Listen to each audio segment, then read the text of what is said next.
4 ദിവസത്തെ കേരള സന്ദർശനത്തിനായി രാഷ്ട്രപതി ദ്രൗപദി മുർമു നാളെ കേരളത്തിലെത്തും. ശബരിമല ശിവഗിരി സന്ദർശനം, മുൻ രാഷ്ട്രപതി KR നാരായണന്റെ പ്രതിമ അനാച്ഛാദനം, Pala saint Thomas college, Ernakulam saint Teresa's college എന്നിവയുടെ ജൂബിലി ആഘോഷങ്ങളിൽ രാഷ്ട്രപതി പങ്കെടുക്കും. ബുധനാഴ്ചയാണ് രാഷ്ട്രപതി ദ്രൗപദി മുർമുവിന്റെ ശബരിമല ദർശനം.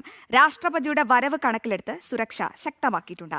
വിവരങ്ങളുമായി ശാലിനി ചേരുന്നുണ്ട്. Shalini, good morning.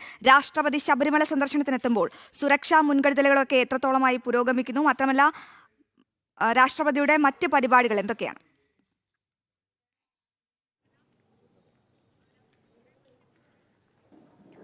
Very good morning. എന്തായാലും 4 ദിവസത്തെ ശബരിമല സന്ദർശനത്തിനായാണ് ഒരു ചെറിയ ഇടവേളയ്ക്ക് ശേഷം രാഷ്ട്രപതി ദ്രൗപദി മുർമു കേരളത്തിലേക്ക് എത്തുന്നത്. നാളെ ഉച്ചയ്ക്ക് 2:30 കൂടിയാണ് രാഷ്ട്രപതി ദ്രൗപദി മുർമു തിരുവനന്തപുരത്ത് വ്യോമസേനയുടെ പ്രത്യേക വിമാനത്തിൽ എത്തുന്നത്. അതിനുശേഷം റോഡ് മാർഗം രാജ്ഭവനിലേക്ക് പോകും. രാജ്ഭവനിലാണ് നാളെ വിശ്രമം ഉണ്ടാവുക. അതിനുശേഷമാണ് മറ്റ് നിശ്ചയിച്ചിട്ടുള്ള പരിപാടികളിലേക്ക് ദ്രൗപദി മുർമു കടക്കുകയും ചെയ്യുന്നത്. നമ്മൾ മനസ്സിലാക്കുന്നത് പ്രകാരമാണെങ്കിൽ നാളെ ഉച്ചയ്ക്ക് 2:30 കൂടി ഡൽഹിയിൽ നിന്നും തിരുവനന്തപുരത്ത് എത്തുന്ന രാഷ്ട്രപതി രാജ്ഭവനിൽ അത്താഴവിരുന്നും ഒപ്പം തന്നെ വിശ്രമവും നടത്തും. കൂടാതെ തന്നെ 22-ാം തീയതി രാവിലെ 9:25 ഹെലികോപ്റ്ററിൽ നിലയ്ക്കലിലേക്ക് പോകും. 11-ന് റോഡ് മാർഗം പമ്പയിലെത്തും. പമ്പയിലെത്തിയ ശേഷം 12 മണിയോട് കൂടിയാണ് ശബരിമലയിലെത്തി ദർശനം നടത്തുന്നത്. ശേഷം പമ്പയിൽ ദേവസ്വം ബോർഡിൻ്റെ ഓഫീസിലടക്കം രാഷ്ട്രപതി സന്ദർശനം നടത്തുന്നുണ്ട്. അവിടെയും കുറച്ച് സമയം വിശ്രമിക്കുന്നുണ്ട്. ശേഷം വൈകുന്നേരത്തോടു കൂടിയാണ് 4:20 ഹെലികോപ്റ്ററിൽ വീണ്ടും തിരിച്ച്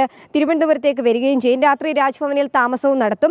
23-ാം തീയതി രാവിലെ 10:30 രാജ്ഭവനിൽ KR നാരായണന്റെ അർദ്ധകായ പ്രതിമ അനാച്ഛാദനം ചെയ്ത് നമുക്കറിയാം വലിയ ചടങ്ങോടുകൂടിയാണ് രാജ്ഭവൻ ആ ഒരു ചടങ്ങിനെ കാണുന്നത്.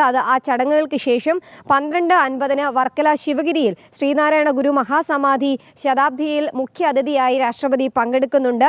കൂടാതെ തന്നെ 24-ാം തീയതി രാവിലെ 11:35 കൊച്ചി നാവികസേന ആസ്ഥാനത്തിറങ്ങുന്ന രാഷ്ട്രപതി എറണാകുളം സെന്റ് തെരേസസ് കോളേജിന്റെ ശതാബ്ദി ആഘോഷങ്ങളിൽ പങ്കെടുക്കും. തുടർന്ന് ബോൾഗാട്ടി പാലസിലെ ചില പരിപാടികളിലും ഉച്ചഭക്ഷണത്തിനും ശേഷം വൈകിട്ട് 4:05 കൂടിയാണ് വിമാനത്താവളത്തിലെത്തി തിരികെ ഡൽഹിയിലേക്ക് പോകുന്നത്. ഇതിനിടയിൽ മറ്റ് ചില കോളേജുകളുടെ പരിപാടികൾ കൂടി രാഷ്ട്രപതി പങ്കെടുക്കുന്നുണ്ട് എന്നുള്ളതാണ് നമ്മൾ മനസ്സിലാക്കുന്നത്.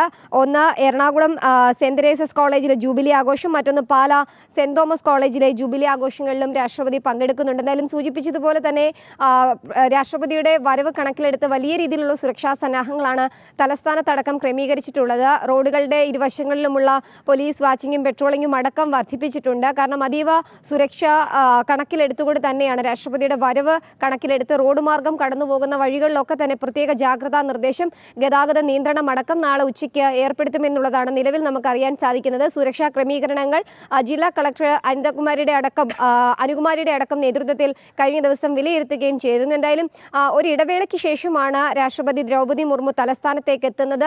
വലിയ രീതിയിലുള്ള സ്വീകരണം ഒപ്പം തന്നെ ആഘോഷമൊക്കെയാണ് രാഷ്ട്രപതിയുടെ വരവ് കണക്കിലെടുത്ത് തലസ്ഥാനത്തടക്കം ക്രമീകരിച്ചിട്ടുള്ളത്. അതിൽ ഏറ്റവും ശ്രദ്ധേയമായിട്ടുള്ളത് ദ്രൗപദി മുർമുവിൻ്റെ ശബരിമല സന്ദർശനം ഒക്കെയാണ്. ഒരുപക്ഷെ ഈ വാഹനത്തിലൊക്കെയാണ് ശബരിമലയിലേക്ക് രാഷ്ട്രപതി എത്തുകയാണെങ്കിൽ ആദ്യമായി ശബരിമലയിലേക്ക് വാഹനത്തിൽ ദർശനം നടത്തുന്ന ആളെന്ന പ്രത്യേകതയും ഒപ്പം തന്നെ ഒരു രാഷ്ട്രപതി എന്ന പ്രത്യേകതയും കൂടി ദ്രൗപദി മുർമുവിന് ഉണ്ടാവുകയും ചെയ്യും. എന്തായാലും രാജ്ഭവനിലെ പരിപാടികൾ, 2 കോളേജിലെ പരിപാടികൾ കൂടാതെ ശിവഗിരിയിലെ അടക്കം പരിപാടികൾ പൂർത്തീകരിച്ചിട്ടാകും 4 ദിവസത്തെ സന്ദർശനം പൂർത്തിയാക്കി രാഷ്ട്രപതി മടങ്ങുകയും ചെയ്യുന്നതിലും രാഷ്ട്രപതിയെ സ്വീകരിക്കാൻ തലസ്ഥാന നഗരമടക്കം ഒരുങ്ങിക്കഴിഞ്ഞു.